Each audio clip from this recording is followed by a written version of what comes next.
Export import करायचा विचार करतायत, पण सगळ्यात पहिला बेसिक प्रश्न येतो मी प्रोडक्ट कसा निवडू.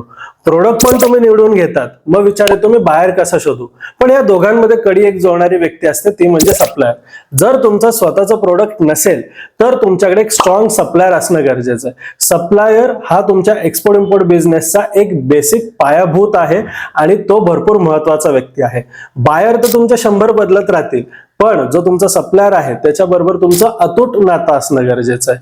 पूर्ण व्यवसायामध्ये जेवढा तुमच्याकडे स्ट्रॉंग सप्लायर आहे तेवढं तुमच्याकडे दमदार आणि पॉवरफुल प्रोडक्ट असणार आहे. सप्लायर शोधायचा कसा, तर अगदी सोपं आहे. सप्लायर तुम्ही घरात बसून शोधू शकतात सुरुवातीला, जे की trade India, exporter India, India mart किंवा लोकल डिक्शनरीज झाले, येलो पेजेस झाले. मग त्याच्याच बरोबर ईपीसी म्हणजे एक्सपोर्ट प्रमोशन काउन्सिल झाले, आणि त्याच्याहूनही महत्वाचं म्हणजे ओडीओपी, जे गव्हर्नमेंटने नवीन आता वेबसाईट सुरू केलेली आहे. ह्या मल्टिपल गोष्टींवरनं तुम्ही प्रोडक्ट निवडू शकतात आणि त्यांच्या सप्लायर पर्यंत पोहोचू शकतात.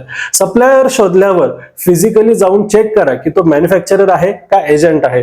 त्यानंतर त्याची क्वालिटी चेक करा. एकदा की सप्लायर तुमचा फिक्स झाला आणि तुम्ही छान प्रोडक्ट घेतलं, जबरदस्त मार्केट जर निवडलं, तर तुम्ही या इंडस्ट्रीमध्ये कधीच मागे राहणार नाहीये.